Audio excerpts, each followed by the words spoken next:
Notre planète fait face à une crise urgente qui nous affecte tous. Les peuples autochtones et les communautés locales sont vraiment aux premières lignes de cette urgence. Ils protègent et gèrent un tiers de notre terre et notre biodiversité terrestre. 33% de notre zone forestière et 90% de notre biodiversité terrestre. Ces communautés ont vraiment la clé du futur de notre planète, mais ils sont menacés de déplacement. Ils sont parmi les groupes les plus vulnérables. Mais malgré ces défis, ces peuples continuent à être les meilleurs gardiens de ces terres, les vrais agents de changement avec leur action. Nous devons absolument reconnaître leur droit et leur rôle central pour vraiment nous mener vers des solutions pour protéger des écosystèmes et pour atteindre nos objectifs de développement durable. Nous devons absolument faire face aux menaces graves et nous devons entendre donc leur voix. Nous n'avons pas de temps à perdre et notre initiative Priekata fait exactement cela. Nous reconnaissons les contributions essentielles de ces communautés pour réduire la pauvreté et pour vraiment trouver des solutions à notre crise planétaire à travers des actions durables. Donc, nous amplifions les voix de ces peuples et de ces communautés avec leur initiative impactante et l'efficacité de la solution basée sur la nature, le rôle central qu'ils jouent au niveau local et national. Nous organisons des dialogues avec des parties prenantes. Nous travaillons avec ces communautés pour vraiment leur soutenir dans l'élargissement de leur initiative. Nous leur permettons également de vraiment raconter leur histoire. À travers notre travail, depuis l'année 2002, nous avons reconnu 275 initiatives autochtones et locales de 87 pays et nous avons dirigé plus de 3 millions de dollars directement à ces communautés. Nous avons maintenant beaucoup d'histoires à raconter, plusieurs projets à partager.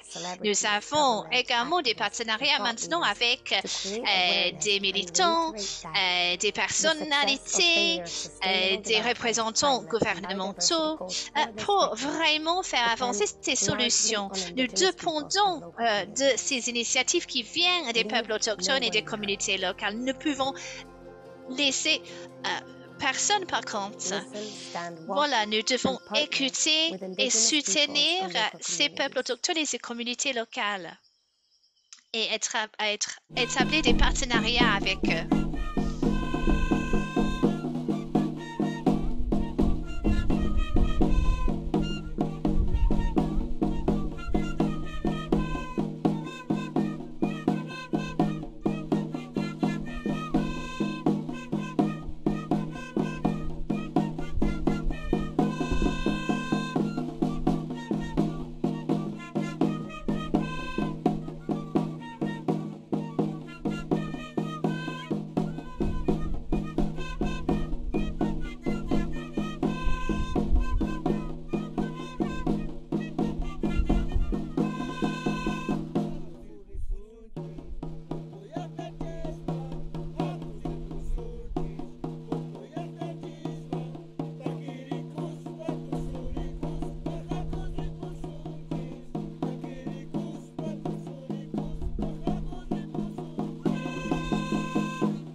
C'est un vrai plaisir de vous accueillir à notre remise de prix ECATER 2023. Vous avez maintenant vu une cérémonie traditionnelle de Vio Hochschule de notre équipe Uru Uru de la Bolivie. Merci de cette performance. Une manière fantastique de lancer notre cérémonie. Je vais être votre animatrice. Je m'appelle Nila Fall Soudaya. Et c'est un vrai plaisir d'être ici à nouveau. Nous allons célébrer aujourd'hui ces solutions exceptionnelles basées sur la nature de 10 communautés autochtones et locales du monde entier. Ces initiatives nous inspirent avec leur manière innovative de vraiment créer du changement et contribuer à nos objectifs de développement durable. Ces lauréats montrent toute une diversité de transformations dans les différents écosystèmes. Nous avons 4 continents représentés, des zones, des écosystèmes vraiment très diverses. Nous célébrons donc la restauration de ces écosystèmes et la création de ces zones protégées, la sauvegarde également des droits autochtones et des communautés locales qui sont vraiment ancrées dans leur terre. Nous avons vraiment donc la nature au centre ici du développement et des politiques et de la planification avec des pratiques vraiment durables. Voilà, nous allons maintenant apprendre comment ces groupes travaillent avec des défis énormes pour vraiment faire avancer leurs solutions. Nous devons le reconnaître en tant qu'acteurs dans la création d'un futur durable. Voilà, donc nous comprenons bien l'importance de leur connaissance autochtone et locale. Et nous allons maintenant entendre de ces 10 lauréats des différentes régions. Nous avons 3 catégories: la création d'une nouvelle économie verte, la création d'un nouveau filet de sécurité planétaire et la redéfinition de notre rapport avec la nature. Avant de présenter ces lauréats, nous allons entendre de l'administrateur du PNUD, Achim Steiner. Excellences, Mesdames, Messieurs, chers collègues, chers amis, au nom de notre partenariat L'initiative ECATER, j'aimerais vous accueillir à cette cérémonie de remise de prix ECATER, notre 21e anniversaire de ce prix. Nous avons lancé ce prix en 2002 pour vraiment souligner les efforts des peuples autochtones et des groupes des communautés locales pour trouver des solutions à notre crise planétaire. Nous savons bien que maintenant, en 2023, ces crises continuent. Notre monde souffre de la destruction des forêts tropicales, de la destruction des écosystèmes, des déclins de la faune sauvage. Nous avons vu un déclin de 94% de la taille des zones et des productivités. Et nous voyons qu'il y a vraiment des déclins en ce qui concerne le tourisme. Nous voyons également que notre cadre mondial de biodiversité, Kunming Montréal, montre maintenant une voie à suivre pour un futur durable. Et nous devons absolument écouter ces communautés et ces peuples qui sont vraiment aux premières lignes de la lutte contre cette destruction. Ces lauréats montrent comment nous pouvons absolument lutter contre la disparition de notre monde naturel. Nous devons absolument les soutenir si nous allons vraiment rééquilibrer notre nos liens entre les peuples et la planète. Donc, nous voyons qu'il y a des comités de gestion des terres de notre lauréat de Libéria. Maintenant, sont gardiens de leur zone de forêt tropicale. Et nous avons maintenant des autres zones, des autres groupes qui sont inspirés. Nous pouvons parler maintenant de 7000 hectares protégés. Nous avons également notre communauté de l'Équateur qui travaille sur la production durable en sauvegardant 10 000 hectares de forêt. Il s'agit d'une vraie économie verte. Nous avons également notre communauté KGMC aux Philippines qui a restauré 12 000 hectares de mangroves avec des oiseaux et des poissons qui retournent maintenant à ces œufs. Il s'agit d'un écosystème revitalisé. Cette communauté a également contribué à une action planétaire. Cette focus sur les générations futures est vraiment important. Nous avons 4 lauréats qui représentent des initiatives menées par des jeunes, comme l'Institut ZAG du Brésil, les jeunes autochtones qui protègent leurs arbres à acacia sacrés. Excellences, Mesdames et Messieurs, nous aimerions également reconnaître nos sponsors qui soutiennent notre initiative. Nos chers partenaires également, merci de votre soutien qui nous a permis de vraiment souligner l'importance de ces solutions. Félicitations, chers lauréats. Vous êtes vraiment inspirant. Nous reconnaissons notre obligation en ce qui concerne votre travail difficile. Nous savons bien que vous risquez vos propres vies pour faire ce travail et vous êtes les vrais gardiens de notre monde naturel. Donc, nous devons absolument continuer à réitérer notre soutien. Nous allons vraiment considérer quels sont les outils dont vous avez besoin pour défendre vos droits, pour défendre vos terres. Pour tous ceux qui sont ici parmi vous aujourd'hui, j'espère que cette cérémonie va vous inspirer à vraiment agir pour faire avancer les buts de développement durable. Notre hub Nature for Life montre les différentes opportunités de montrer votre engagement. Nos lauréats démontrent un vrai espoir pour la planète et pour les peuples. Ces solutions qui sont inspirées par une philosophie distincte. Il y a beaucoup à apprendre en ce qui concerne les systèmes de croyances autochtones qui considèrent la nature vraiment au centre de la vie.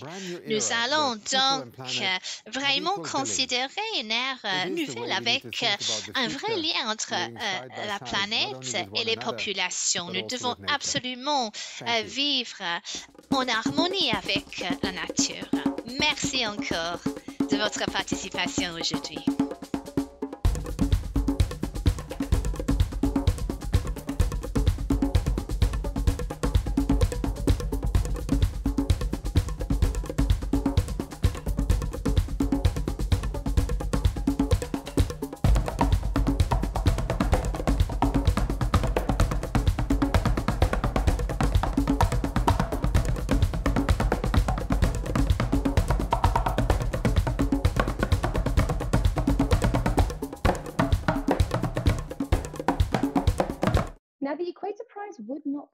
Ce prix ne serait pas possible sans le soutien de nos partenaires.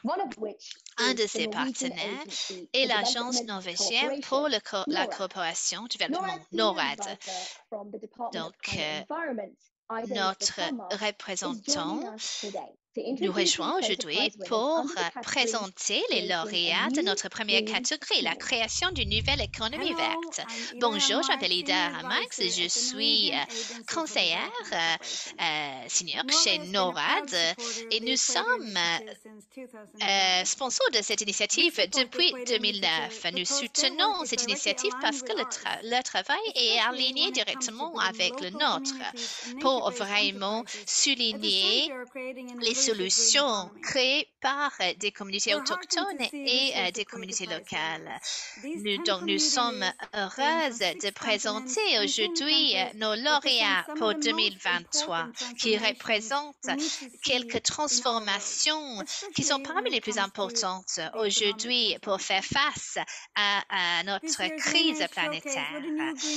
Ces lauréats nous montrent comment une nouvelle économie verte peut être créée. Nous avons maintenant des exemples d'inspiration à des entreprises communautaires, des chaînes d'approvisionnement vert et durable, une vraie valeur locale aux produits. Ces lauréats montrent comment le développement économique peut aller pour travailler en harmonie avec la restauration de la nature. Donc, ces transformations économiques sont essentielles pour notre monde d'aujourd'hui et ces lauréats nous montrent vraiment la voie à suivre.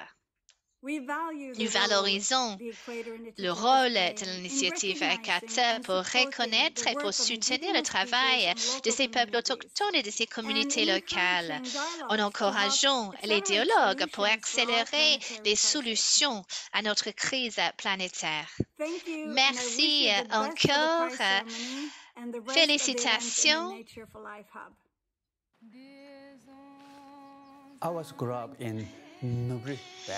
J'ai grandi dans la vallée de Nubri, alors quand j'étais jeune, je pourrais marcher de chez moi jusqu'au glacier, juste une demi-heure, et je pourrais toucher les glaciers.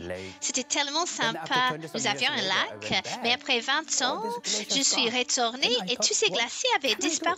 J'ai pensé, que puis-je faire? Peut-être que je peux faire quelque chose, ce qui est vraiment bien pour le village local et pour l'environnement, ce que j'appelle le cercle de la vertu. C'est donc la motivation que nous a poussé à créer cette organisation caritative.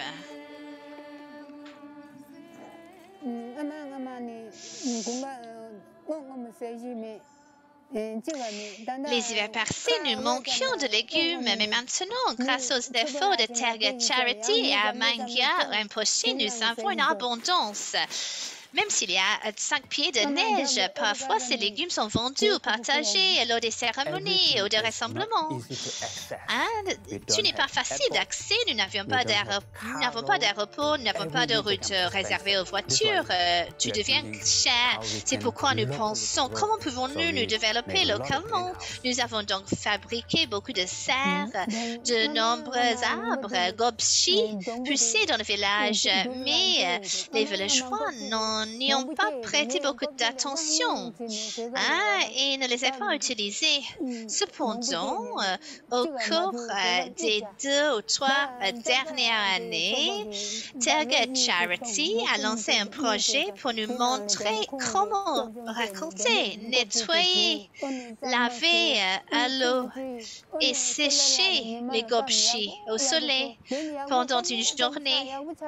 Ils ont souligné l'importance d'un séchage à des cas et nous ont même aidé à démarrer une entreprise. Tous les bénéfices vont directement aux femmes locales et au village et ils veulent planter plus d'arbres. Dans le bouddhisme, on parle d'interdépendance, donc tout est lié.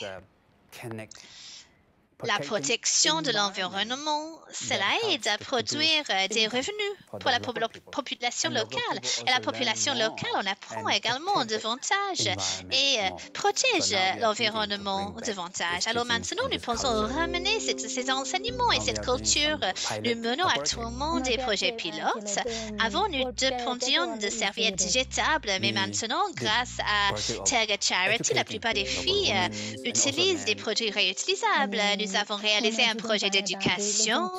Après l'arrivée de Terga, nous avons pu apprendre à lire, à écrire, à parler, ainsi que les mathématiques et les calculs.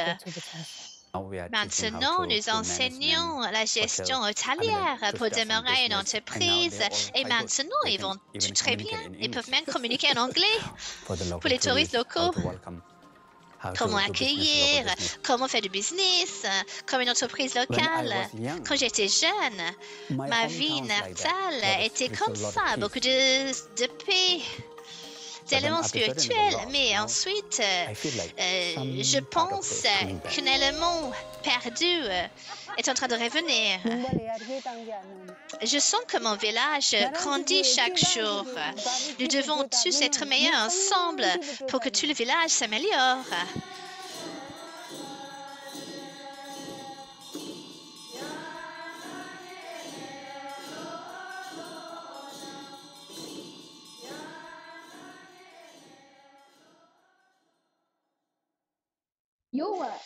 Votre travail à travers de l'agroforesterie et des chaînes de valeur, chaînes d'approvisionnement est vraiment remarquable. Merci, félicitations à Terga Charity Nepal. Il s'agit d'une organisation locale qui se focalise sur l'amélioration de la sécurité alimentaire et des moyens de subsistance.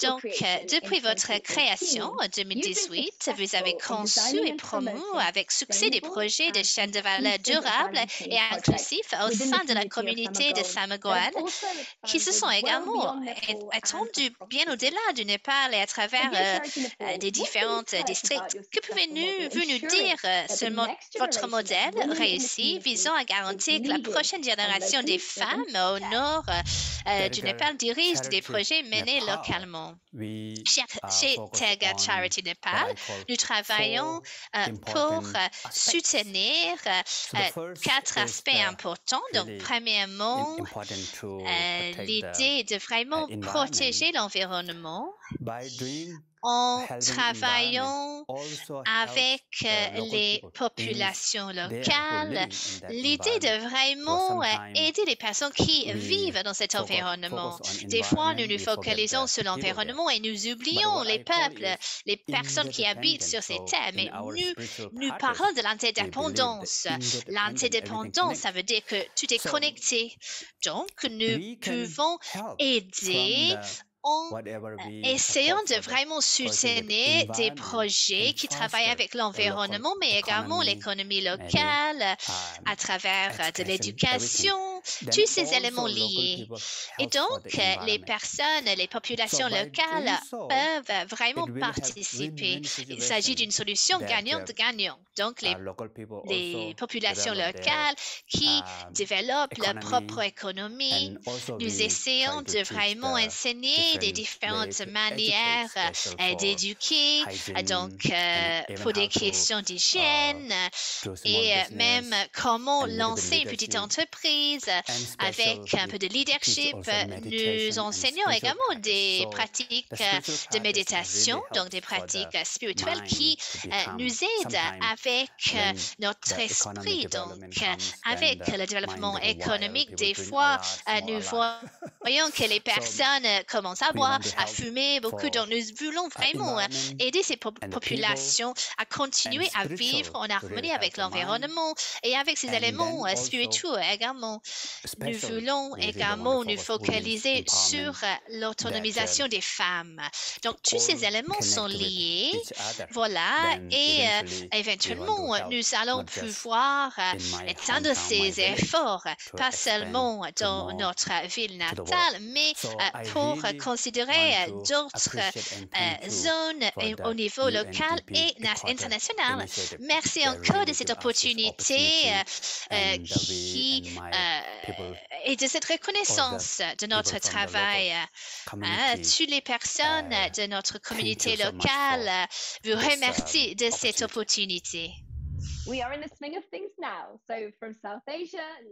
Très bien, nous allons maintenant en Afrique centrale, dans le pays de Zambie. Nous allons découvrir le travail de nos prochains lauréats et leurs contributions remarquables aux jeunes agriculteurs émergents.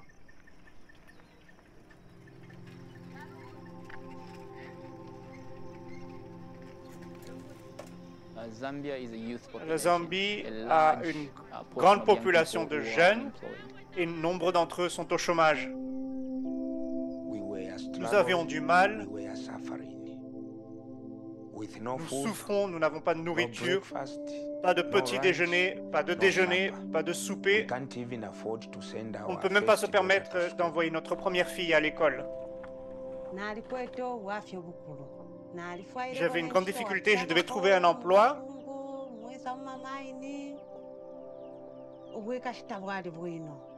À cause de mon problème de santé, c'était difficile pour moi.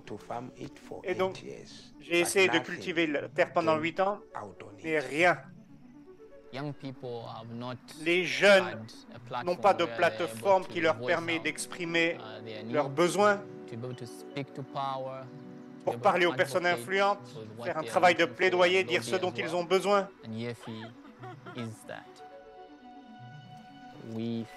Nous travaillons à l'agriculture régénérative, l'écologie, pour assurer la biodiversité de nos terres. La plupart des agriculteurs ici en Zambie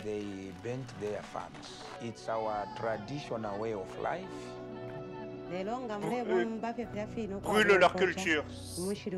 C'est la tradition. Cela nous permet de préserver la fertilité du sol. Il est évident qu'il est essentiel que les jeunes soient impliqués, car ils jouent un rôle clé dans la transition que nous voulons effectuer, car les jeunes seront là lorsque la crise aura des effets sur le changement climatique. Nous avons plus de 500 000 jeunes dans notre réseau. Ils font preuve de créativité, d'innovation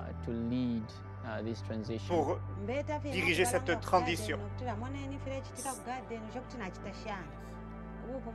Le réseau peut renforcer les capacités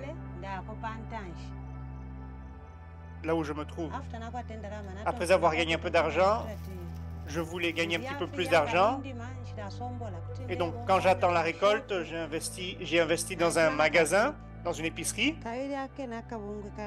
Et cela m'a également appris comment gérer mon argent. J'ai un potager également que j'utilise pendant la saison des pluies.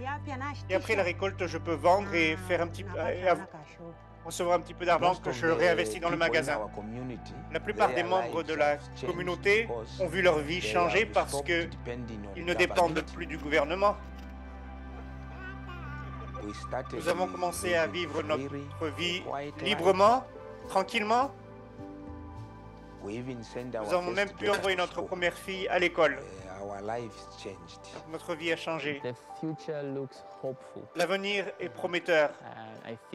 Et je pense que nous avons l'opportunité de créer ce que nous voulons.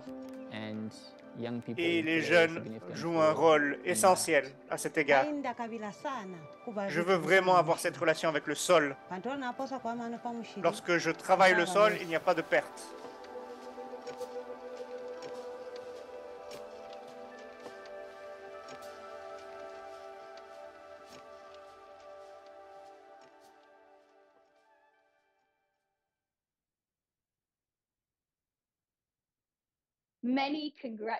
Félicitations à l'initiative des jeunes agriculteurs émergents pour votre détermination envers le développement durable et inclusif. Maintenant, votre travail nous montre, témoigne de votre engagement remarquable pour lutter contre les crises les plus urgentes du monde.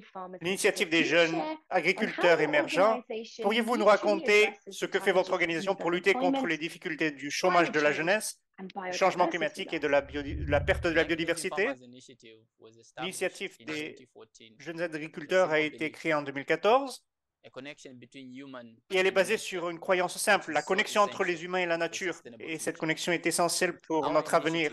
Notre initiative autonomise les jeunes dans des zones rurales et urbaines pour qu'ils travaillent dans le domaine de l'agriculture en créant de la richesse et de l'emploi en harmonie avec la nature. Nous travaillons pour renforcer les capacités et sensibiliser les jeunes en diffusant des pratiques d'agriculture durable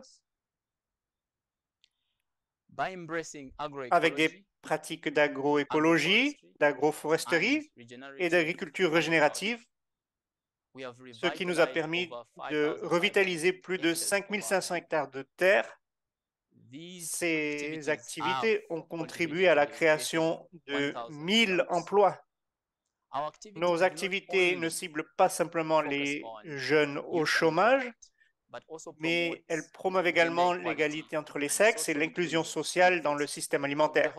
Et nous espérons pouvoir lutter contre le changement climatique en réduisant les émissions, en améliorant également la santé du sol, tout en régénérant ces écosystèmes. Nous avons vu une réapparition de la biodiversité, ce qui nous permet de retrouver un équilibre dans l'environnement.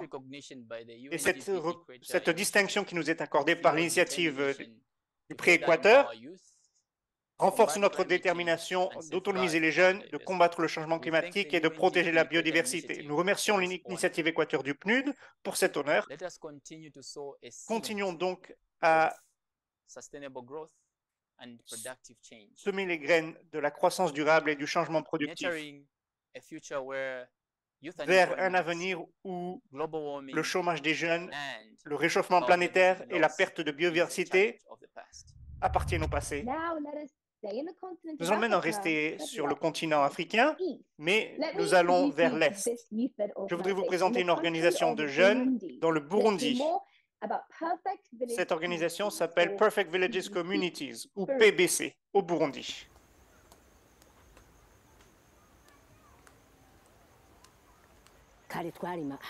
Vous savez, par le passé, il y avait du taro sur chaque montagne. Les gens avaient toujours assez de nourriture et d'énergie.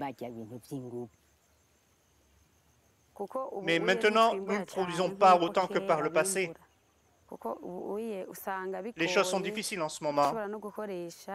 Même si on sème des phytosanitaires, si on utilise de l'engrais, on ne produit pas comme on le produisait par le passé. Ce que nous faisons ici avec PVC Burundi, c'est que nous restaurons les terres arables où les gens peuvent utiliser leurs connaissances traditionnelles pour cultiver leurs terres à l'aide de produits industriels qui sont toxiques pour la santé de la population et du sol. Et cela pollue l'environnement.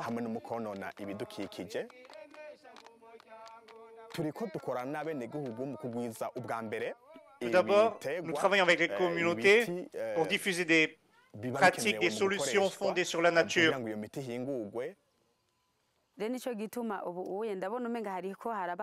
C'est pour cela que nous voyons quelques améliorations maintenant grâce aux formations que nous avons reçues, qui nous aident à savoir planter ces espèces.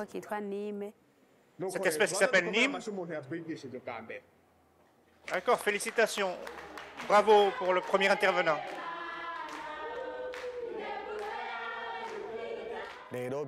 Cela signifie que nous devons organiser davantage de formations pour les communautés, surtout pour les agriculteurs qui travaillent avec nous, pour que nous puissions comprendre, tester, recevoir et acheter des semences pour ces arbres que nous multiplions dans nos pépinières. Ils peuvent les planter dans leurs champs et cela nous permet de nous réapprovisionner et nous pouvons produire encore plus de solutions sans dépenser davantage. Il me suffit de cueillir certaines semences, certaines feuilles et je les prépare comme on me l'a montré. Et ensuite, je les mets dans mes champs. Mais comme il y a certains micro-organismes, ils s'enfuient, ils ne détruisent pas les champs. Nous voulons créer une unité de traitement locale Et les agriculteurs locaux fourniront les matières premières à partir des espèces des arbres qu'ils ont plantés contre de l'argent. Et cela nous permet de traiter et de commercialiser ces produits pour les agriculteurs et d'autres clients qui ont besoin de ces produits. Et je crois que cela va changer les conditions de vie de ces communautés, parce qu'ils pourront obtenir ces produits localement et générer des revenus à partir des matières premières qu'ils ont fournies. Ces derniers jours, nous avons préparé plusieurs pépinières de Nîmes et je pense que beaucoup de personnes bénéficieront de ces arbres, y compris ceux qui les ont achetés. Cela nous donne de l'espoir que les choses vont changer pour la santé humaine et pour celle de nos champs.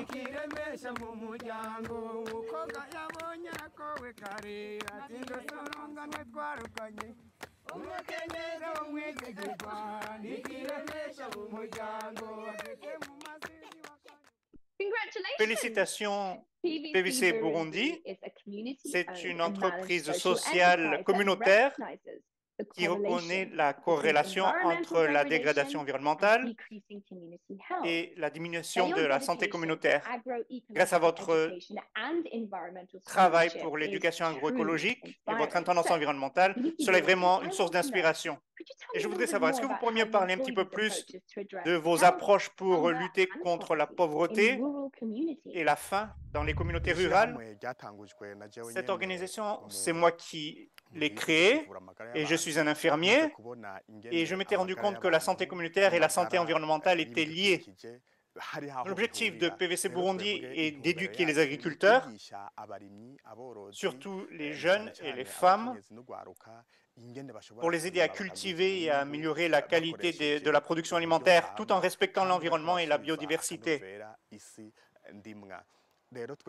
Notre innovation est liée à l'utilisation de solutions naturelles disponibles sur le plan local pour augmenter la qualité de la production alimentaire tout en créant de nouveaux emplois. Dans le domaine de l'agriculture régénérative et en limitant l'utilisation de produits chimiques dans l'agriculture. Nous avons un impact positif en plantant des arbres avec les communautés locales pour combattre la dégradation de la terre, du sol et de la biodiversité. Ces arbres nous fournissent des matières premières pour des produits agricoles et écologiques et pour le bétail également. Ils remplacent les produits chimiques toxiques et ils nous permettent de lutter contre le changement climatique. Au Burundi, avec notre entreprise sociale PVC Burundi, nous avons reçu ce prix de l'initiative du prix Équateur organisé par le PNUD.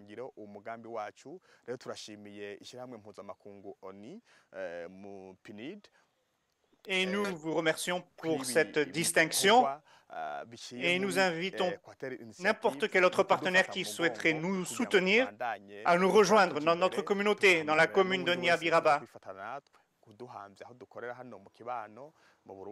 dans la province de Bujumbura, au Burundi, pour venir voir le travail que nous effectuons. Maintenant, le quatrième lauréat du prix Équateur, c'est une organisation qui crée une nouvelle économie verte, mais nous nous rendons cette fois-ci en Amérique latine et dans la région des Caraïbes, notamment dans le pays du Guatemala. Nous allons découvrir Association Mecanel. Pendant de nombreuses générations, notre agriculture se basait sur les connaissances ancestrales. On semait le maïs en février et pendant toutes ces années, nous avons dû nous adapter à cause du changement climatique.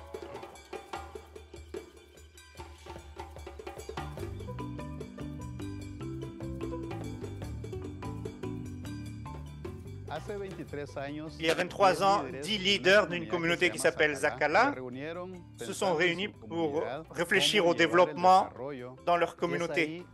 C'est là que l'association Ticonel est née et elle a grandi dans 190 communautés. Elle travaille avec plus de 6 000 hectares de forêt alors qu'elle avait commencé avec rien. Voici une rangée de citrons et nous voulons également obtenir des avocats. Regardez leur taille. Ces oranges sont immenses. Nous voulons tous de l'amour, et non seulement les êtres humains. Les gens dans les communautés où nous travaillons pendant toutes ces années ont perdu certaines cultures, leurs ressources économiques. Cela les force à examiner de nouveaux mécanismes pour diversifier leurs produits, chercher d'autres solutions. C'est là que Ticonel joue un rôle important. Après la cueillette, en tant que producteur, il y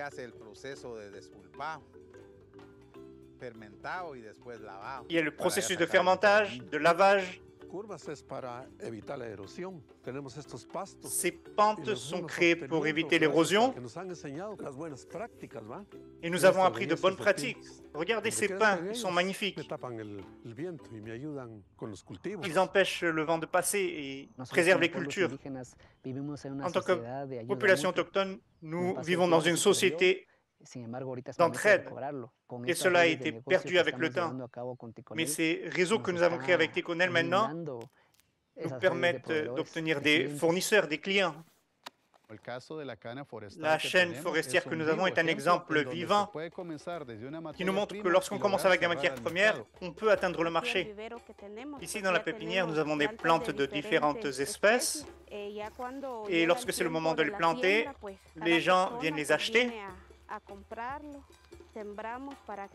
Nous les plantons pour qu'elles puissent grandir dans la forêt. Ici, c'était complètement déboisé et donc nous avons replanté les arbres dans le cadre du projet Ticonel. Et nous profitons de tout cela. Nous utilisons le bois pour du travail de charpente. Et nous reconnaissons que les compétences générées et renforcées par Ticonel ne sont pas oubliées. Et nous voyons que cela est possible. Regardez ces pins. Ils sont magnifiques. Comme on le dit souvent, on ne récolte pas ce qu'on n'a pas semé.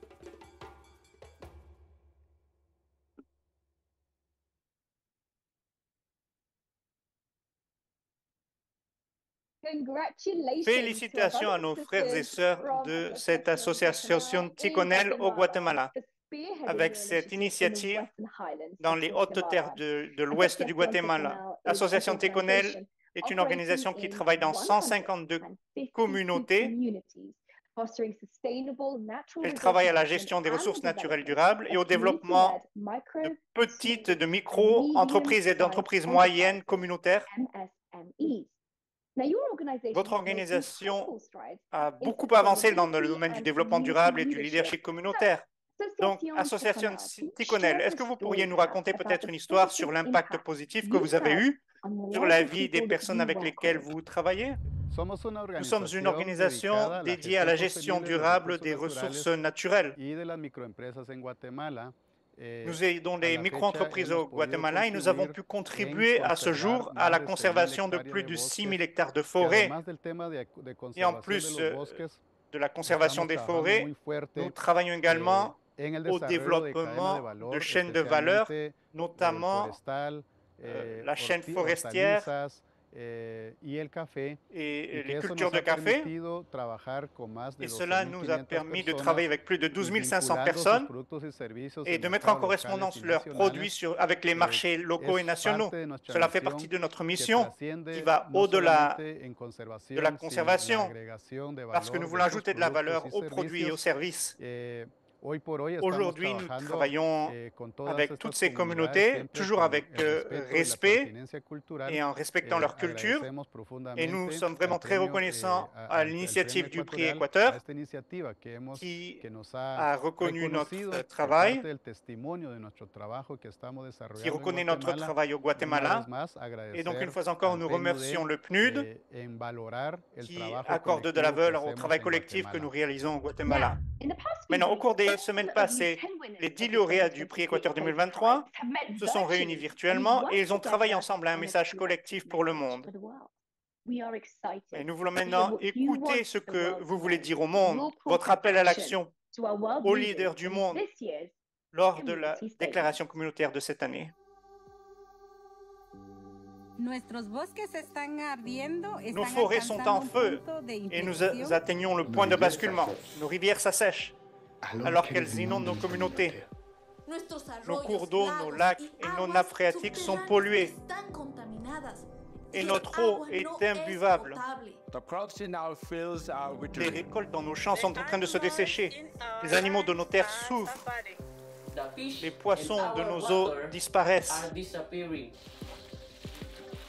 Nous sommes confrontés à une crise planétaire, au chaos climatique et à l'extinction de la biodiversité.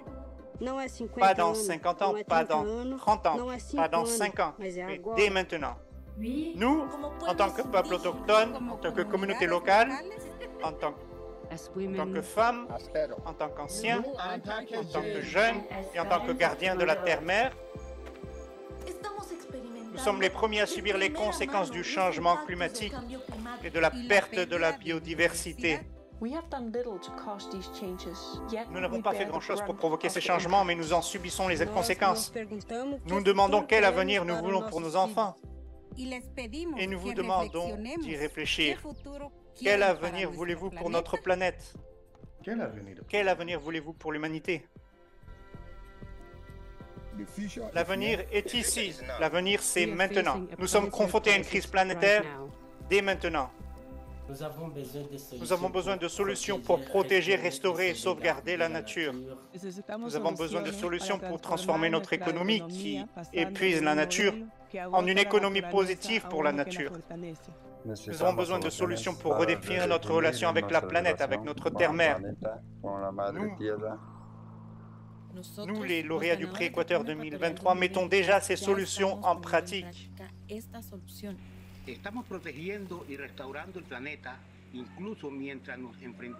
Nous protégeons et restaurons déjà la planète, même si nous sommes confrontés à la cupidité des entreprises, aux activités légales et à l'exploitation minière sur nos terres et dans nos eaux. En menant la protection et la restauration des forêts de mangroves et des écosystèmes côtiers à Zamboanga, Sibugay, aux Philippines, en utilisant les connaissances traditionnelles autochtones et en donnant aux jeunes les moyens de réduire la contamination du lac Uru, notre source de bien-être communautaire en Bolivie. En luttant contre les activités minières dans la forêt tropicale, tout en protégeant 10 000 hectares dans nos territoires de vie en Équateur. Nous créons déjà des chaînes de valeur positives pour la nature et des systèmes alimentaires durables qui sont bénéfiques pour les personnes, les entreprises et la planète. En renforçant la résilience des communautés grâce à l'agroforesterie, à des chaînes de valeur durables et respectueuses de la nature dans l'écosystème isolé et fragile de l'Himalaya au Népal, en engageant les jeunes dans l'agriculture durable pour contribuer à un développement durable, inclusif et respectueux de la nature, tout en éradiquant la pauvreté et en promouvant une gestion responsable de la nature en Zambie, en sauvegardant notre connaissance, notre patrimoine ancestral pour les générations futures, tout en encourageant les petites entreprises dirigées par la communauté et respectueuses de la nature au Guatemala. En associant les connaissances traditionnelles aux nouvelles technologies pour restaurer les forêts, améliorer la sécurité alimentaire et créer de nouvelles entreprises respectueuses de la nature au Burundi.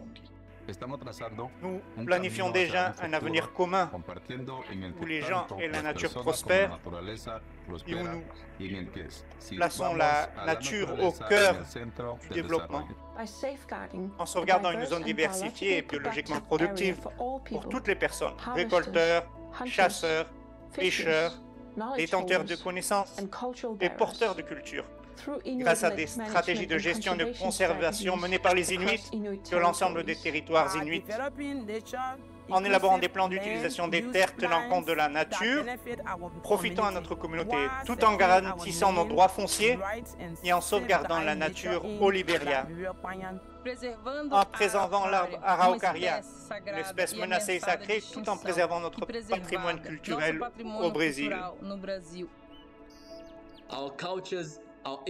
Nos cultures, nos langues, nos écosystèmes et nos solutions sont tous différents, mais nous partageons la même vision de notre avenir. Nous comprenons l'urgence, le changement climatique et la perte de biodiversité ne sont pas un problème pour la génération de demain.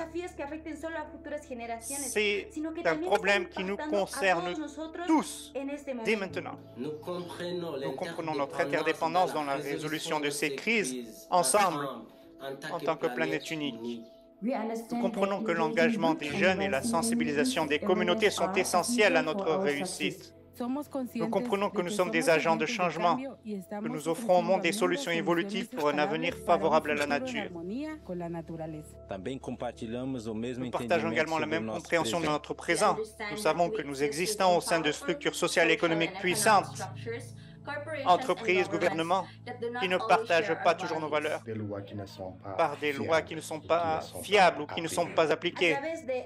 Les objectifs des gouvernements en matière de climat et de biodiversité ne sont pas atteints par des intérêts particuliers plus puissants que les intérêts des communautés, par des entreprises qui ne sont pas tenues responsables de la destruction de la nature, par des promesses non tenues et des systèmes qui ont échoué. Nous, les lauréats du prix Équateur 2023, nous faisons partie de la solution. Nous protégeons et restaurons la planète. Nous créons de nouveaux modèles économiques positifs pour la nature. Et nous plaçons la nature au cœur du développement durable. Nous vous demandons de faire votre part. Nous, Instituto Ozag, Ururu Team, Comuna Playa de Oro, Tergat Charity Népal, Kapungasam Gamangaya Maging Disasa Concepcion, Young Emerging Farmers Initiative, le Conseil circumpolaire Inuit, l'Enkapanayan Community Land Development and Management Committee, Perfect Village Communities Burundi, Association Ticonel. Nous lançons un appel au gouvernement du monde entier pour que vous puissiez tenir vos promesses. Vous avez fixé des objectifs audacieux et ambitieux à Paris, Kunming et Montréal. Tenez-les. Faites respecter les lois en poursuivant les contrevenants et en faisant respecter l'état de droit. Aidez-nous à planifier un avenir meilleur en sauvegardant les droits fonciers des peuples autochtones et des communautés locales, en reconnaissant nos droits fonciers et en protégeant les défenseurs de la nature. Nous lançons un appel aux entreprises et aux institutions financières du monde entier. Veillez à ce que vos pratiques commerciales, vos chaînes d'approvisionnement et vos portefeuilles d'investissement aident la nature au lieu de la détruire et respecter l'état de droit. À tous, nous lançons un appel à nous rejoindre en choisissant la nature pour la vie. La nature pour la vie. La nature pour la vie.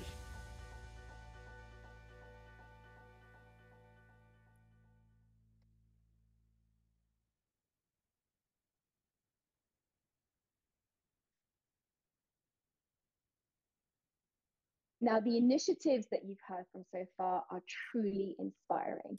Cette initiative est vraiment une source d'inspiration.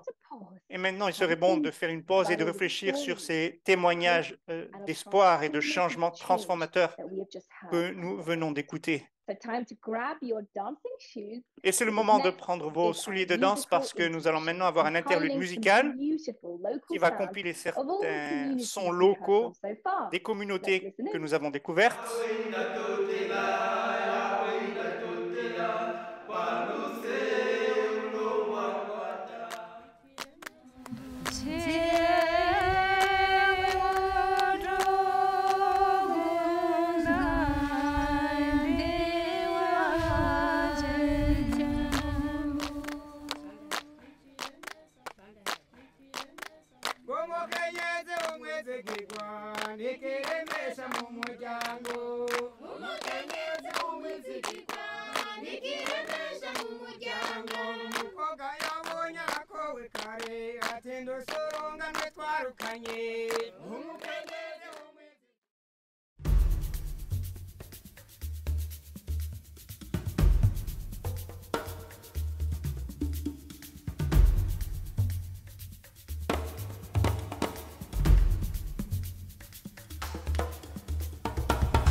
Bienvenue à notre remise du prix Carter de 2023. Nous sommes très honorés d'avoir un intervenant estimé ici parmi nous pour présenter cette catégorie thématique de créer un filet de sécurité planétaire. Il s'agit d'un rédacteur de films documentaires et militante éco, militant vert. Donc, ce rédacteur utilise ses compétences pour vraiment militer pour l'environnement. Voilà, chers amis, félicitations à nos lauréats du prix Carter 2023. Wow, quel groupe inspirant d'agents de changement engagés pour sauver notre planète. Je suis honorée d'être ici aujourd'hui pour présenter les héros, nos lauréats qui luttent pour protéger et pour restaurer la nature. J'ai déjà passé beaucoup de temps en championnant des causes vraiment urgentes et je pense que cette lutte contre les changements climatiques et contre la perte de la biodiversité est vraiment une des plus importantes. Nous sommes vraiment à un point décisif pour l'humanité. Cette décennie à venir va avoir un impact pour le siècle à venir et notre temps est court. Nous ne pouvons pas être observateurs de cette crise. Nous devons être participants actifs, acteurs de changement pour vraiment faire face aux défis. Le chaos climatique, les tensions en ce qui concerne la biodiversité sont vraiment là déjà. Nous devons changer la trajectoire de notre futur. Nous devons protéger, restaurer et sauvegarder les écosystèmes planétaires pour créer vraiment un filet de sécurité planétaire. Donc, il s'agit de sauvegarder des mangroves des Philippines, de restaurer le lac Oro en Bolivie et de protéger des forêts équatoriennes. Nous ne préservons pas seulement les paysages, mais nous sauvegardons l'essence de la vie en montrant que le développement économique et la protection de la nature peuvent agir en harmonie. La restauration et la protection des écosystèmes n'est pas seulement une idée sympa, il s'agit d'une stratégie de survie pour l'humanité. Nous ne sommes pas séparés de la nature, nous faisons partie de la nature et nous, en tant que peuple, sommes interdépendants. Les uns aux autres et avec la nature. Nous devons coexister. Et vous, chers lauréats de ce prix Carter 2023, vous êtes architectes de ce changement. Une chose importante qui m'inspire est le pouvoir incroyable des jeunes. Le futur est vraiment entre les mains de ces jeunes et les lauréats de cette année montrent que la génération future est vraiment prête à créer notre futur partagé. Nous devons absolument donc les soutenir avec la perspective nouvelle et leur croyance. Ils ont de l'espoir. Ils ont un esprit positif. Et donc, nous allons absolument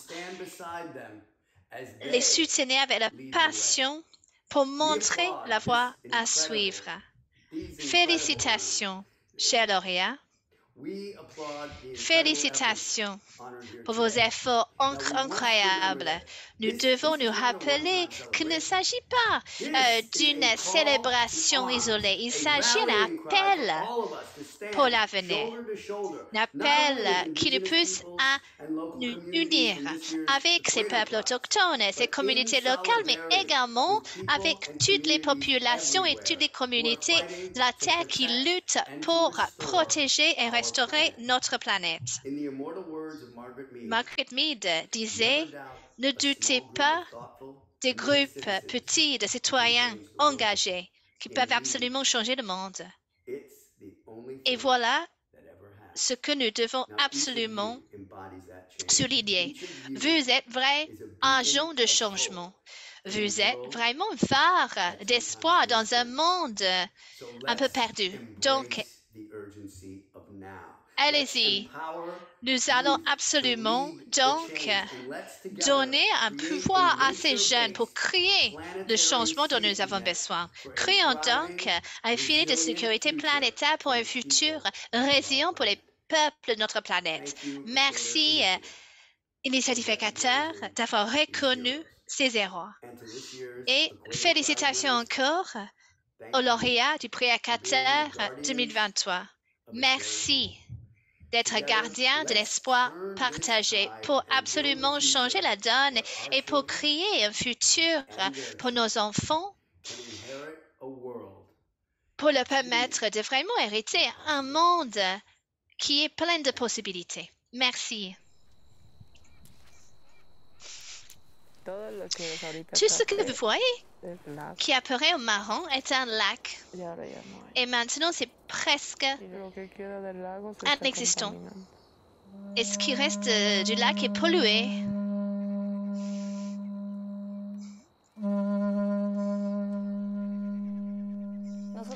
Nous sommes des jeunes autochtones de la communauté de Vito qui, en raison de la migration provoquée par la sécheresse et la contamination de l'eau, ont dû chercher des modes de vie différents. Nous avons décidé de nous réunir à nouveau en tant que communauté pour faire quelque chose pour notre lac. Travailler dans ces conditions n'est pas facile. Comme vous pouvez le voir, c'est du plastique que les gens ne savent pas recycler.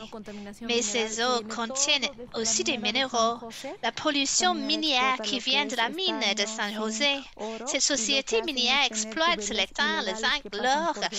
Ce qu'ils font, c'est qu'ils ont des activités illégales, des pipelines souterrains. Et autrefois, il y avait centaines de flamants roses ici. La plupart ont déjà migré.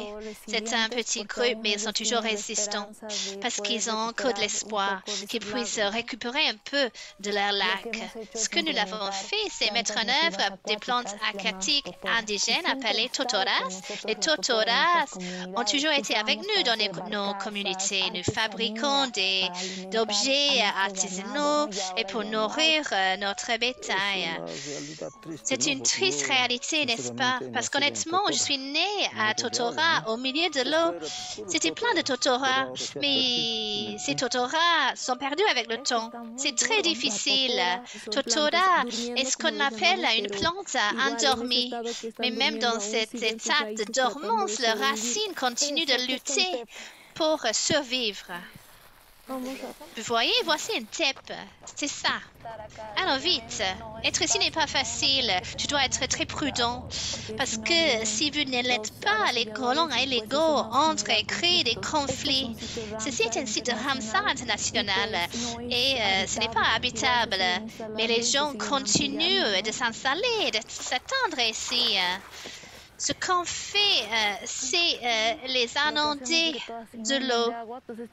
Ils doivent donc être aussi mouillés que possible.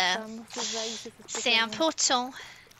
Ils doivent s'adapter, surtout leurs racines. Ceux-ci sont actuellement engagés dans la phytomédiation. Ils absorbent les minéraux, l'or et les pollutants de l'eau. Notre vision est de continuer de mettre en place davantage de radios flottants et permettre aux tutorats de continuer à performer cette tâche magique et puissante de décontaminer ces eaux. C'est important pour nous tous qui dépendons du lac.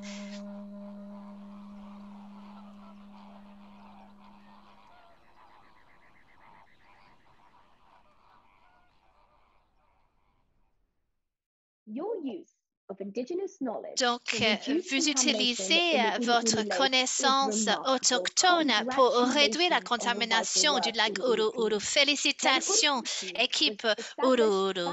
Votre initiative a été établie en 2019, donc par des jeunes autochtones de cette communauté au sud-ouest de la Bolivie.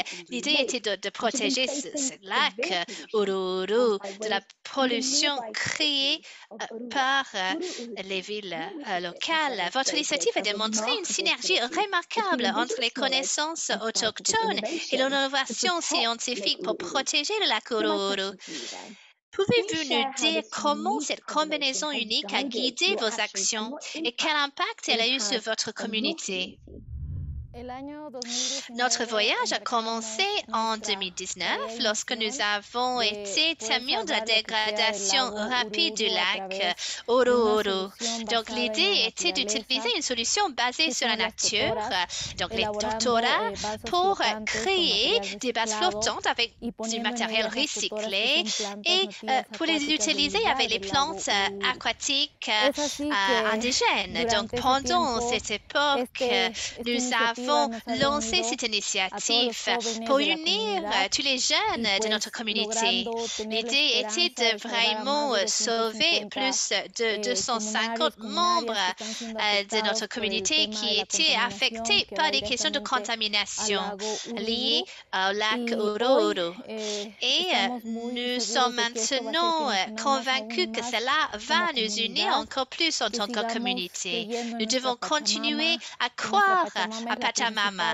Donc, Pachamama qui continue à nous aider à restaurer notre écosystème. Donc, nous devons absolument remercier le créateur, l'équipe du PNUD de cette opportunité et du soutien pour notre travail dans notre communauté. Maintenant, nous allons en Asie du Sud. Nous allons entendre de nos lauréats qui préservent les écosystèmes dans le sud des Philippines.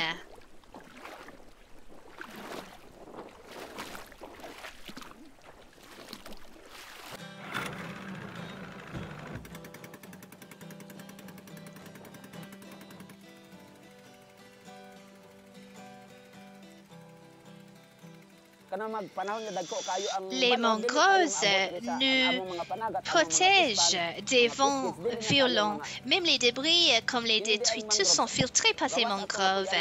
KGMC a été fondé en 1986 et à l'époque, on a assisté à la disparition d'une variété des espèces de poissons dans notre localité. La principale raison était la disparition de leur habitat, les mangroves. Donc, c'était l'époque du président Corée Aquino. Nous avons vu la construction des dents à poissons comme une solution à l'épuisement de nos prises de poissons. Cependant, ce fut une énorme erreur.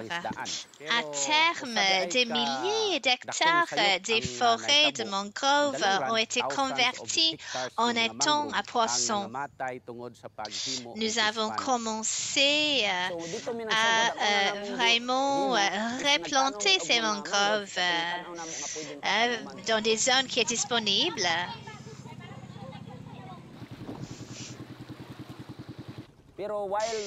Mais tandis que les mangroves grandissaient, nous avons observé beaucoup de coupeurs. Notre source d'écouragement provenait des résidents mal informés qui se moquaient de nos efforts. Questionner les avantages que nous tirions de la plantation. Planter des mangroves et gérer nous aide avec notre moyen de vie. Les femmes ici sont heureuses parce qu'elles peuvent contribuer financièrement, comme les allocations pour les enfants, la nourriture pour la famille, les activités des jeunes, vont de la plantation des mangroves au nettoyage des côtes. Nous sommes également confrontés à différents types de défis et de détracteurs. Beaucoup d'entre eux ignorent ce que nous faisons et le fait que ce que nous faisons est pour le bénéfice de tous. Nous avons utilisé des méthodes dures pour prouver que nous prenons au sérieux la protection de nos mangroves. Heureusement, personne n'a été blessé. Nous avons maintenant une épaisse forêt de mangroves. Cela montre que nos efforts à l'époque étaient très efficaces. les moyens de subsistance, les affaires, l'éducation des enfants et surtout la nourriture sur les tables. Désormais, les personnes n'ont plus besoin d'aller loin pour attraper du poisson à cause de ces efforts.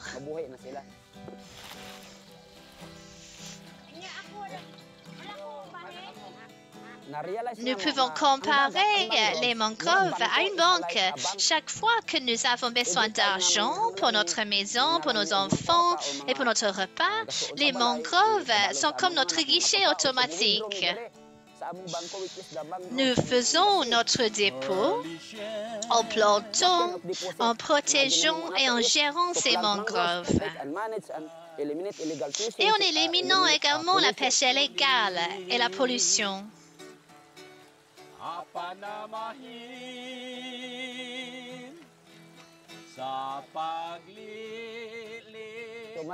Nous avons réalisé que la mer et les mangroves sont connectés à nos vies.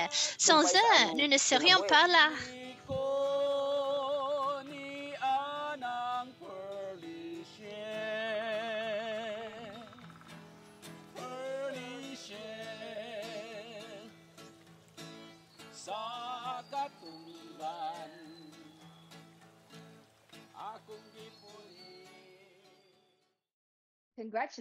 Félicitations à cette communauté de Kapunagan, Seganmiam, Manganujera, sa conception.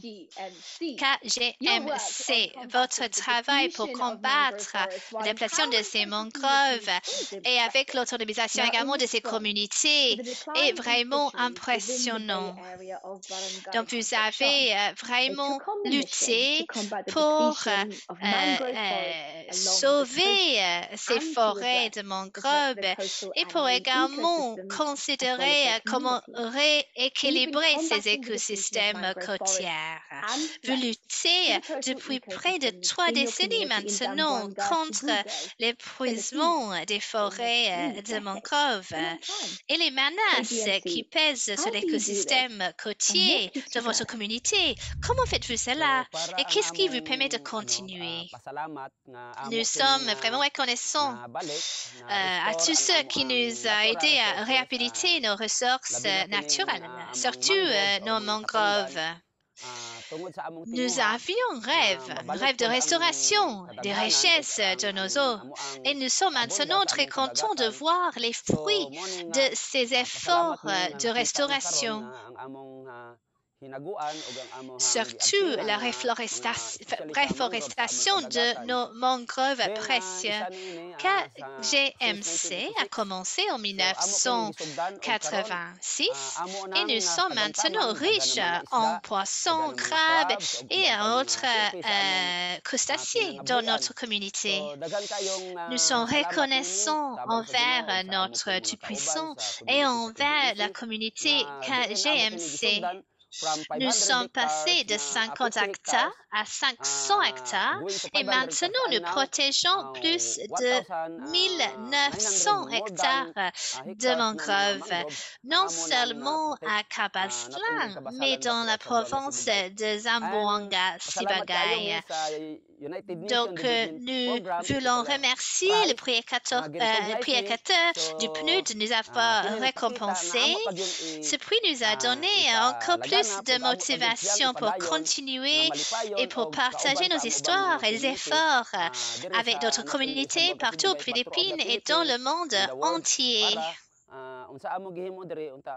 Nous espérons que ce que nous avons fait ici atteindra de nombreuses générations supplémentaires. Encore une fois, merci beaucoup aux prédicateurs du PNUD et les organisateurs de cet événement. Merci beaucoup, Mabuhay. Nous allons maintenant traverser le Pacifique pour entendre encore plus de solutions de notre lauréat Comuna Playa de Oro de l'Équateur. Je m'appelle Anderson Arroyo. Nous sommes actuellement situés dans la province d'Esmeralda, dans l'une des plus vastes forêts primaires du monde. C'est ce que nous identifions comme Comuna Playa de Oro.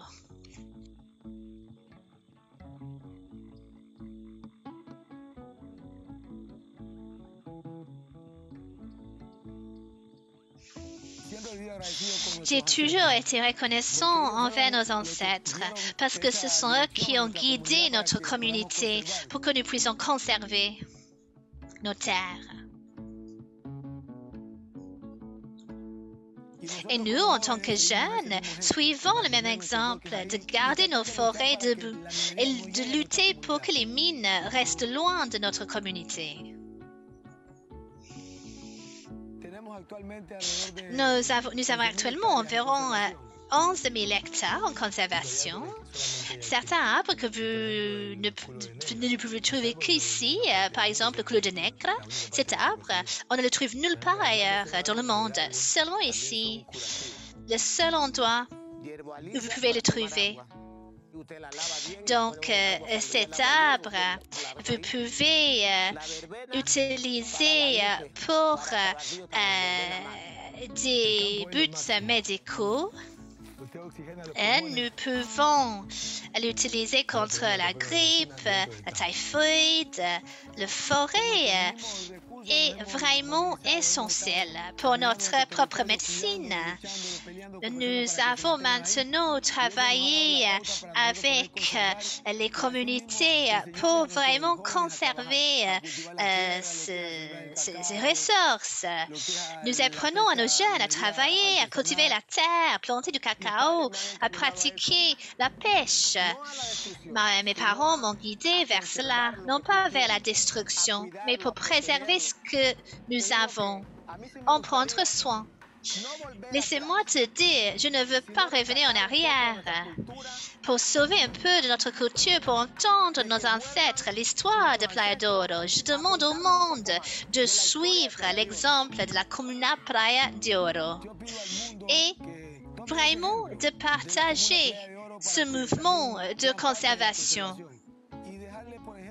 Et pour laisser également un héritage à nos enfants, pour que demain, ils aillent dans ces communautés et qu'ils puissent voir un arbre, un vieil arbre, dans certaines communautés n'ont pas peut-être vu et dire, bon, nous avons conservé cela.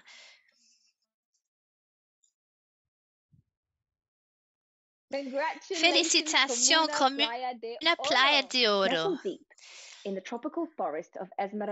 Dans ces forêts tropicaux d'Esmeralda. Donc, il s'agit d'une des communautés afro-américaines les plus vieilles de ce pays. Mais ces communautés maintenant doivent faire face aux nombreuses menaces. Donc, il s'agit vraiment d'une zone difficile, d'une zone menacée, mais cette communauté est résiliente. Et vous avez bien montré les succès en créant un futur durable et en protégeant vos forêts, vos ressources. Comuna Playa d'Oro, vous avez vraiment montrer que vous avez pu lutter contre tant de défis. Comment? Bon, je m'appelle Anderson Arroyo, président. J'ai fait face aux menaces que nous vivons constamment. L'exploitation minière illégale, la déforestation. Il convient de noter que notre communauté a été en danger depuis très longtemps. Nous conservons environ 11 000 hectares de forêt tropicale humide. Nous avons quelques petits alliés qui nous aident pour pouvoir conserver des différentes ressources. Nous avons Sociobosque qui fait partie de notre communauté, qui nous a soutenus pendant les dernières 15 ans. Donc, la population ici est d'environ 400 personnes qui nous aident également dans notre projet. Nous avons donc une identification maintenant en tant que communauté. Nous allons maintenant exprimer nos sincères remerciements au PNUD et au prédicateur 2023 de cette reconnaissance. Merci de la part de toute notre équipe. Je suis vraiment inspirée par nos lauréats et nous savons bien qu'il y a encore une partie finale, une thème finale qui nous reste. Mais maintenant, nous allons écouter un peu de musique des communautés de cette catégorie. 1, 2, 3.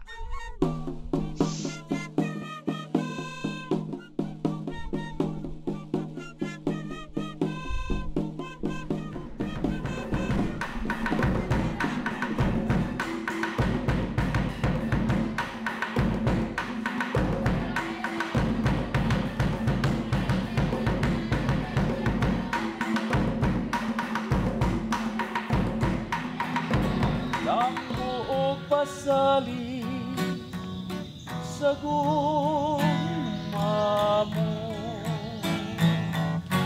damgo pasali.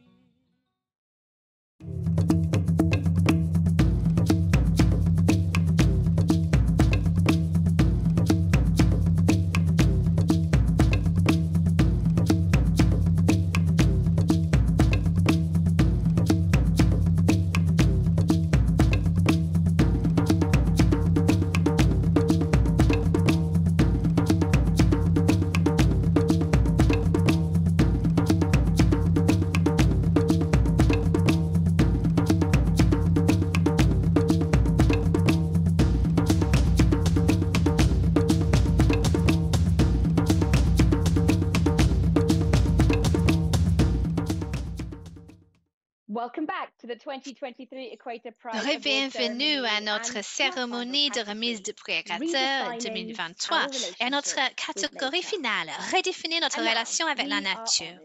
Nous allons maintenant entendre Benkia Shanika qui va présenter les lauréats de cette catégorie. Benki est leader autochtone des peuples Ashaninka du Brésil, champion des droits de ces peuples depuis des décennies. Ses efforts extraordinaires pour protéger l'Amazone et ses peuples autochtones lui a consacré un prix Équateur il y a quelques années. Maintenant, Benkia Shanika va présenter la prochaine catégorie. Oui, je suis des peuples Ashaninka. Nous habitons ici dans l'État d'Acre et je suis président également de l'Institut Yorenka Tazorensi. Donc, j'aimerais remercier le PNUD de cette reconnaissance. Nous travaillons maintenant pour développer nos projets dans les différentes zones, pour défendre les eaux, les lacs, les terres, et nous continuons à lutter pour protéger notre planète qui est maintenant menacée des agressions. Nous voyons que nos eaux sont menacées, les rivières sont en train de disparaître, les lacs, les mers, les changements climatiques impactent le monde entier, n'est-ce pas? Et donc, en tant que lauréat du prix Équateur des années précédentes, nous voulons absolument réitérer notre reconnaissance aux lauréats 2023 pour leur effort, pour le projet. Il s'agit d'une reconnaissance importante de leur rôle en tant que gardien. Ces lauréats ont montré que les peuples autochtones peuvent absolument jouer ce rôle et nous aimerions remercier encore le PNUD d'avoir lancé ces prix pour reconnaître tous ces leaders. Nous savons bien que plusieurs participants ont déjà perdu des membres de leur famille à cause de ces luttes. Et donc, nous devons réitérer le fait que notre lutte continue, que nous luttons pour notre planète qui est en train de mourir aujourd'hui. Et nous sommes ici pour vraiment partager notre vision autochtone avec le monde. Voici les derniers arbres araucariens de notre planète. Nous sommes venus faire la récolte. Et c'est au cœur du conflit avec Marco Temporal. À cause de cet arbre, de ce fruit, nous résistons.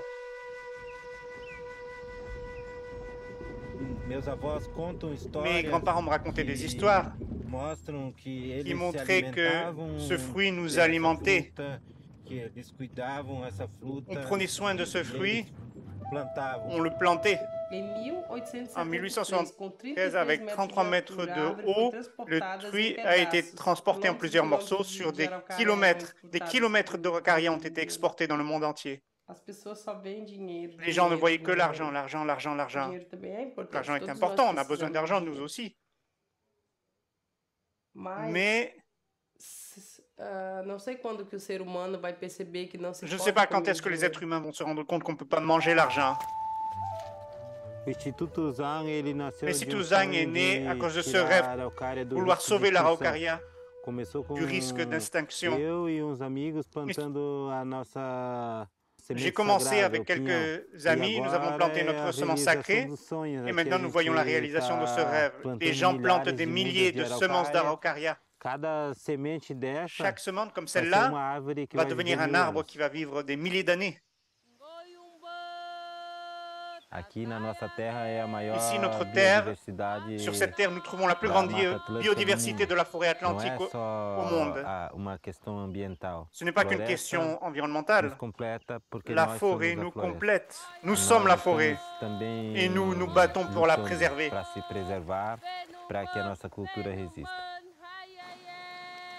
Pour que notre culture continue d'exister.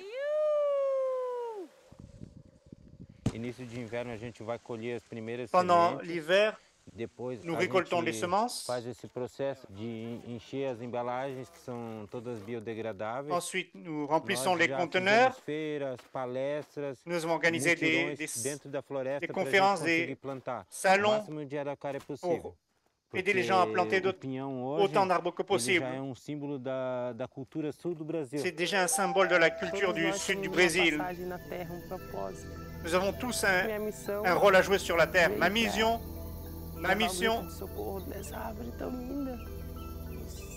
est de sensibiliser les gens à cet arbre.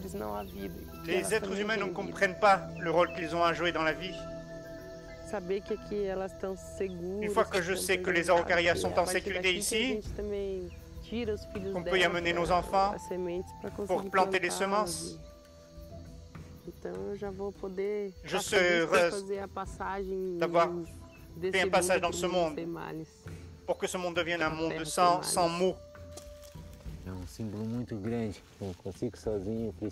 C'est un symbole qui est si haut qu'on a besoin de davantage de gens.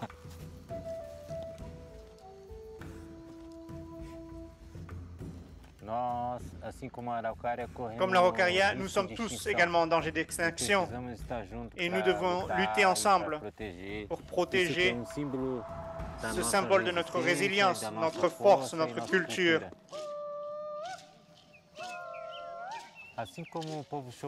Comme les peuples du Xhokleng, l'araucaria résiste.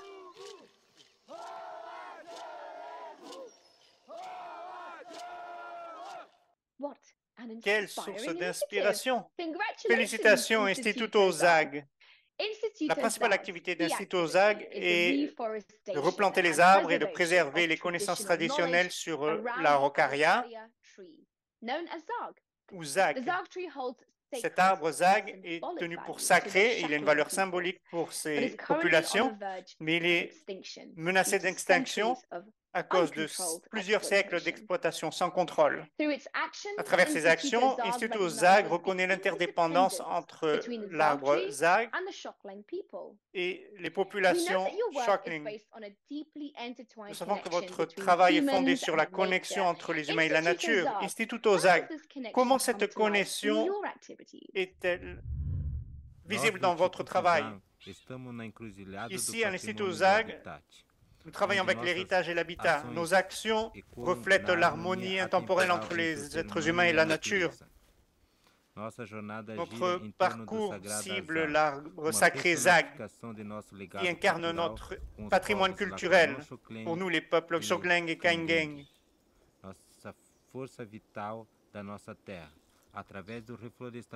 C'est l'élément vital de nos terres. À travers la reforestation de 21 000 hectares, nous cultivons pas simplement un arbre, mais nous entamons un dialogue entre le passé et le présent. La ressurgence de ces arbres témoigne de la renaissance des rythmes vitaux de notre écosystème. Nous autonomisons notre communauté, y compris les jeunes indigènes, les jeunes autochtones, pour qu'elles mènent cet effort. C'est notre travail que nous effectuons avec respect pour préserver nos traditions et partager nos connaissances, pour garantir le bien-être de nos populations et de la terre. Cette relation se reflète également dans nos partenariats avec différentes parties prenantes dans une administration partagée. En reconnaissant tout cela, nous exprimons notre profonde admiration et notre reconnaissance à l'initiative Équateur du PNUD, parce qu'elle réaffirme la relation symbolique entre les humains et la nature. Elle renforce notre engagement à protéger, nourrir et perpétuer ce lien sacré. Merci beaucoup. Et maintenant, nous allons passer au Libéria, en Afrique. Nous allons nous pencher sur le travail de nos amis de la Kiom Community, CLDNC.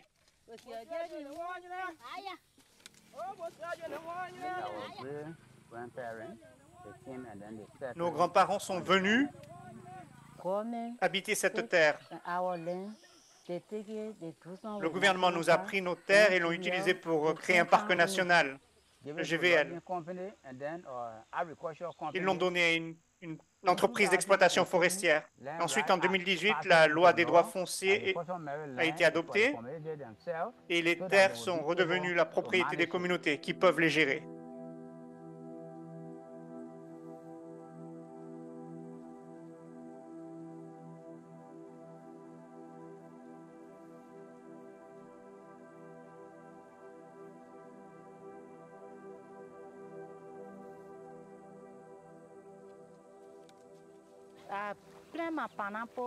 J'ai beaucoup d'ananas, de bananes, de cassave.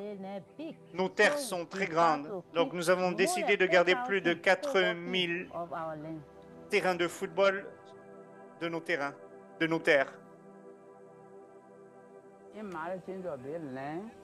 Dans la gestion des terres, les populations traditionnelles ont une loi. Pour protéger la terre, personne n'a le droit d'aller dans la forêt pour construire un village ou pour faire des cultures. Nous devons tous respecter cette loi, ce qui permettra à la forêt de vivre longtemps.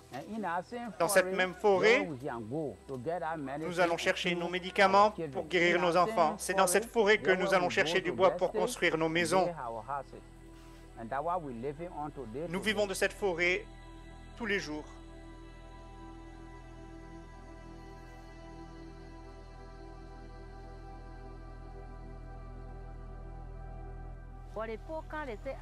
Lorsque les gens d'IDH sont venus et ils ont vu nos souffrances, ils nous ont donné une grande machine motorisée et c'est cette machine que nous utilisons pour broyer le cassave. Avec l'argent, je peux envoyer mes enfants à l'école. Je ne travaille pas et mon mari non plus. Donc toutes ces petites choses que nous faisons aident nos enfants, nous permettent de rester en bonne santé. Parce que lorsque la forêt est préservée, notre santé est bonne.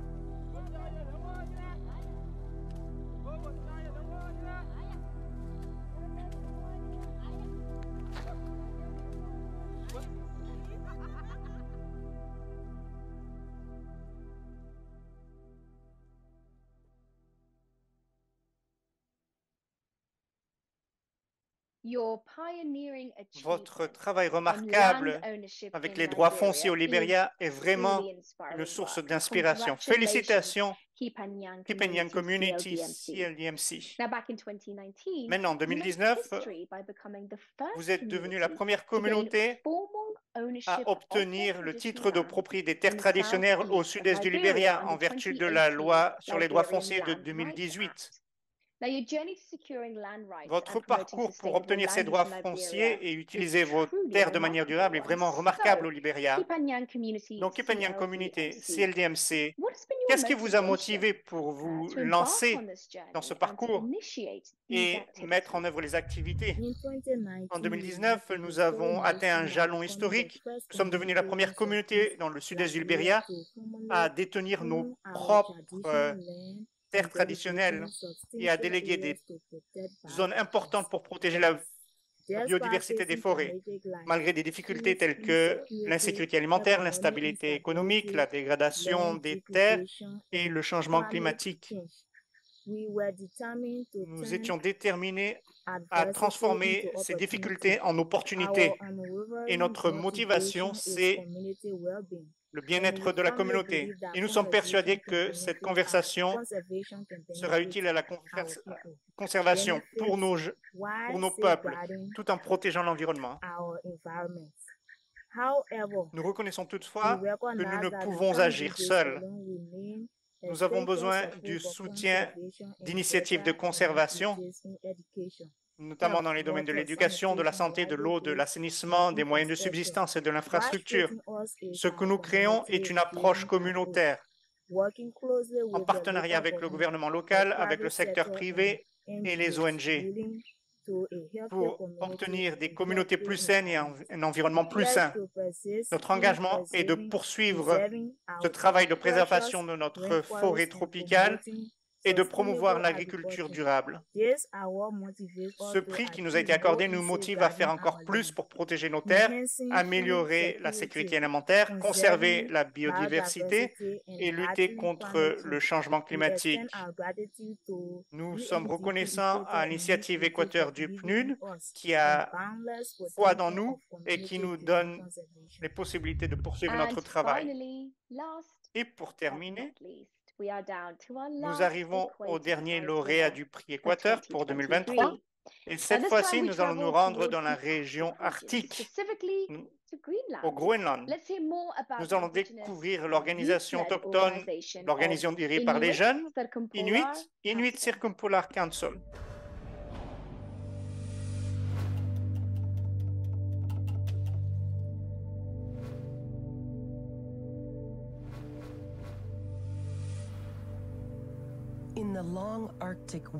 Dans les longues périodes hivernales de l'Arctique, les zones de mer ouverte qui s'appellent Pénia sont un refuge pour les animaux arctiques.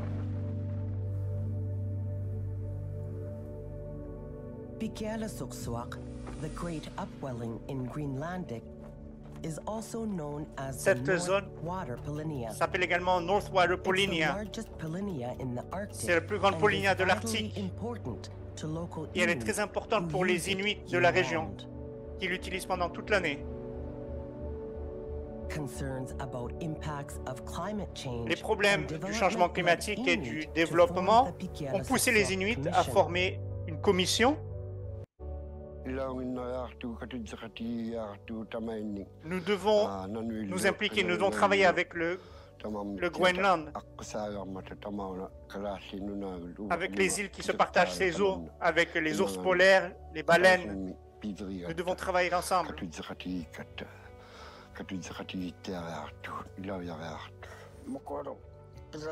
serait vraiment bien que les Polynésiens soient bien gérés avant de commencer des activités dans la zone.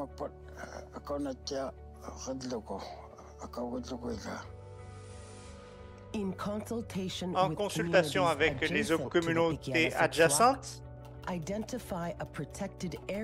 une zone protégée a été identifiée et une zone de gestion plus grande qui reflète la connexion entre les communautés, leurs ressources naturelles et la Polynésie. Ces zones sont surveillées et gérées par les Inuits avec l'accord de toutes les parties et elles sont reconnues formellement par le gouvernement. Les recommandations de la Commission sont mises en œuvre par le comité de mise en œuvre et les organisations dirigées par les Inuits, le gouvernement, les ONG, les établissements universitaires travaillent ensemble pour soutenir la vision des Inuits pour l'avenir de la zone. Pour de plus amples renseignements, consultez www.pikielasourcewac.org.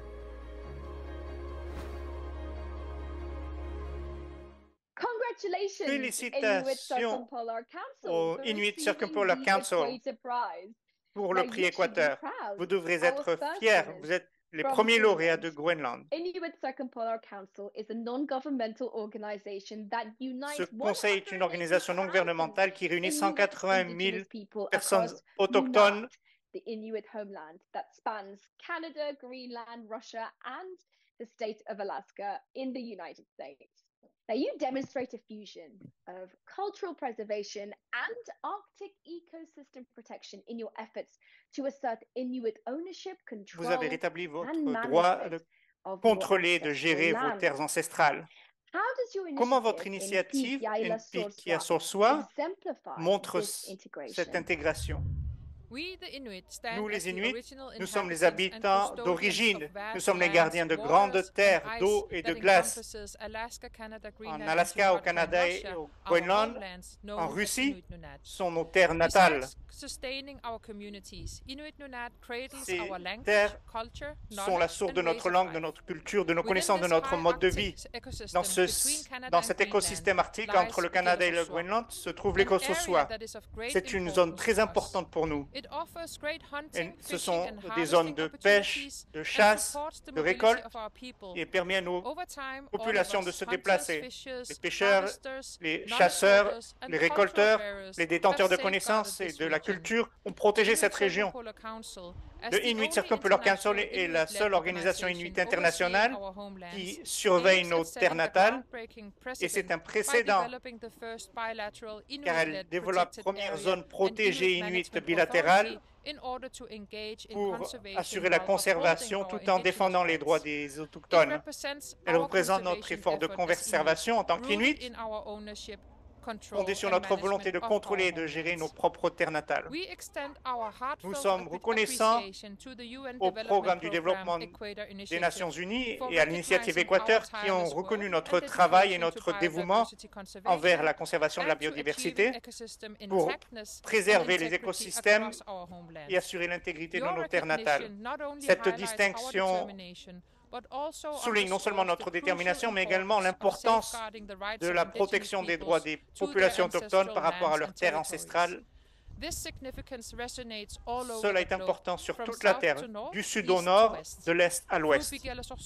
Nous défendons notre droit inhérent à modeler notre propre avenir en tant que population inuite et à protéger l'environnement pour toute l'humanité.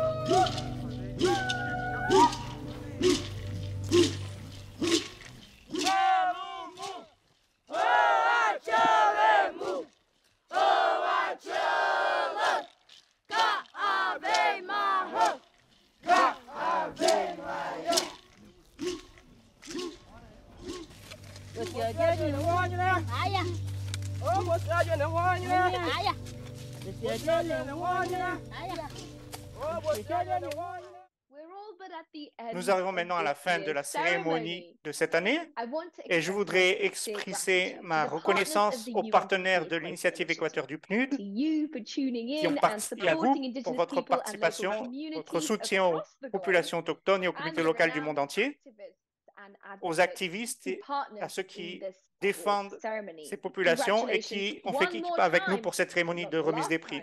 Félicitations une fois encore aux 10 lauréats du prix Équateur de 2023. Chaque communauté a remporté un prix de $10 000 pour poursuivre son travail. Elle va également recevoir $5 000 supplémentaires pour étendre ses efforts grâce à la générosité des partenaires de l'initiative Équateur, la Self Family Foundation et l'Instituto Aluk. Je vais maintenant vous quitter avec un spectacle de Gene Tikune, une artiste autochtone, activiste et journaliste de la zone Amazone du Brésil. Et c'est ainsi que la cérémonie de remise des prix du Équateur de 2023 touche à sa fin. Au revoir.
Rengi